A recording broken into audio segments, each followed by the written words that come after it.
If you love slasher books or if you love slasher horror movies and you're looking for books to read that have the same vibe, you have come to the right place.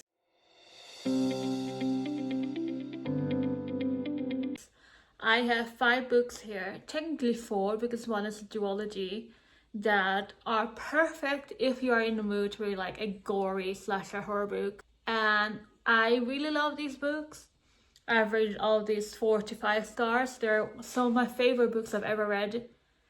And I am always on the hunt to look for more of them. So I wanted to share my recs because I know not a lot of people talk about slasher horror books, at least not in my little bookish circle. So yeah, this will just be a quick video of some of my favorite slasher horror books. And if you're new here, hi, my name is Chantal, or if you're not new here, welcome back. And as a warning, all of these are very gory, very detailed. If you're not into that, if you can't read about gore, blood, or like all those things, like in-depth, like horror kills, that these recs won't be for you. So then you might want to click off on this video and go look at some of my other videos instead. But if you're still here, you're into that, and if you enjoy reading that, then stick around. So Ivy Tolan is quickly becoming one of my favorite horror writers, and she writes these amazing slasher horror books that I absolutely loved. I've read 3 books by her so far. I'm going to buy the 4th one soon. I think that's the only other book she has out. I'm not sure. The first book I have here is More Rats by Ivy Tolan.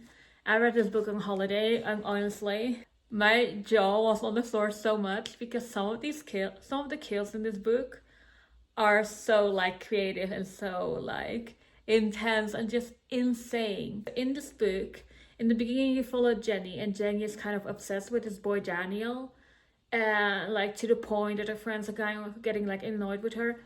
And Daniel, like they used to like kind of date but not officially, and Daniel was kind of like turning her crazy in a sense, like love bombing her and then kind of avoiding her, pretending they never had a thing. Like Daniel was a dick. So one day Jenny goes to the mall with her friends and they go to Kids Zone, which is like this like fun playground thing.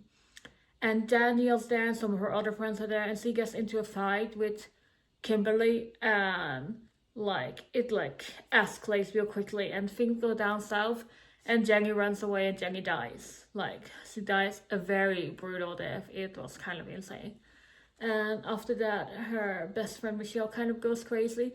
And then you move on to Jenny, who you follow for the remainder of the book. You only follow Jenny really for the first chapter. And Jenny moves there from LA because her parents moved to Australia to like save the world from Y2K, because this takes place in the 90s. And then when Jenny gets there, and people are getting murdered by a person wearing a big mascot costume. And things just go bullshit crazy, and people are dying left and right. You're kind of trying to like find out who the killer is, and also reading a lot about just all the other things going on in Michelle and Jenny's friendship group. Next up, we have Camp Slaughter by Sergio Gomez.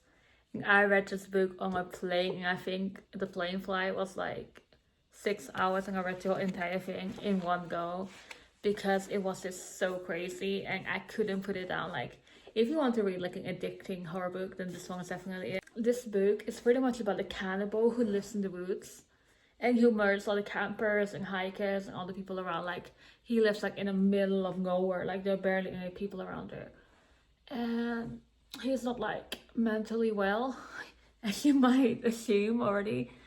And then this group of friends, they go to like this remote cabin in the woods to have like a weekend away from like college and all that stuff.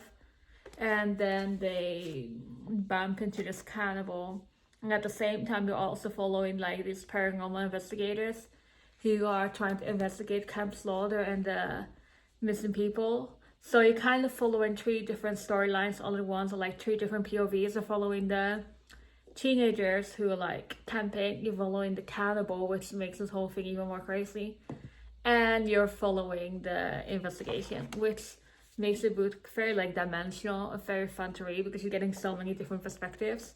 And also the things that happen in this book, the way the cannibal kills people, like I was just there like this is me on the plane, like For this one, I just want you guys to like admire the cover for just a second. I know my copy is a bit battered, okay? I also read this one and I was like, what is up with me and reading a lot of my horror books on the plane? But that's why it's so battered, because I traveled with it. Like, look at that. Then look. This is Don't Go to Wheelchair Camp by David Irons, and as you might learn from the title, this takes place at wheelchair camp, which just adds a whole nother aspect to it, because it makes it so hard for people to escape if they're in wheelchairs and in a campground. Anyway, this is about two twins, and they get into like this car wreck, and the parents are horrible, by the way, horrible people, and one of them dies, and then the other one is like paralyzed from her legs, so she is in a wheelchair, and then they ship her off to wheelchair camp.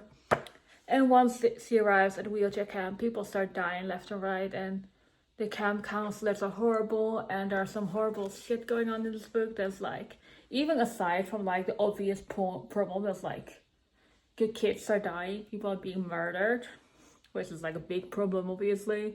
There are so many other like things going on that just makes you like, what the hell? You feel so sorry for these kids. It's been a while since I read it, but I remember that I loved this so much because it was just absolutely insane, and like, all of these books are just crazy. And the fact that they're like stuck in the woods with no way out, and they're like extra vulnerable because they can't even run away. Like, obviously they can try to wheel away, but they're in the forest, which makes that even harder. And that, like, the fact that I couldn't really go anywhere just messed with my head a lot. Okay, now last but definitely not least, we have the duology, and I've talked about these two books a lot. I feel like it's getting kind of repetitive, I'm very sorry. But it's the Tastes Like Candy duology by Ivy Tolan, and the first one is very slasher horror. The second one is like slasher / paranormal horror, which makes this whole series even more crazy. But in the first book, it's about these girls who go to high school and they become seniors, and every year there's like a senior scavenger hunt. And normally it takes place in the school, and only like the most popular kids get invited, because you needed to get invited by like the seniors who are like above you. Senior scavenger hunt, okay? But this year it takes place at an abandoned carnival ground. And then when they have to break into there in the middle of the night. And then it's like this group of like 6 girls that are all high as fuck, by the way. And then someone starts murdering them. Someone's messing with like the electricity. Things so crazy. Like, the kills in this book are even more creative than the ones in Morat's. Like, this is so gory and insane. And just the fact that they're like trapped in these grounds and they see each other get murdered, and they can't really like run away, like they're like trapped because everything is just, like, honestly, this killer is insane. And I didn't find out who it was until the actual reveal, and I was shocked. And maybe that's just me being dumb. There's a big chance that that's me just being dumb, okay? Because I am not very good at like, usually I'm just along for the ride, I'm just along with the vibes, and I don't really try to figure shit out. But here, I really didn't have a clue. I rave about this duology so much. It's one of my favorite duologies in the horror genre that I've read. And I don't feel like they get enough hype. So yeah, those are the 5 horror slasher books I'm recommending you guys for today. If you have any books that you think I would enjoy to have kind of like the same vibes, please comment them down below. And yeah, leave a like if you like this video, and tell me if you've read any of them or not, or if you want to read any of them. Just talk to me. Talk to me about horror books, because I will love you forever. Don't forget to subscribe if you enjoyed this video, and I'll see you later. Bye!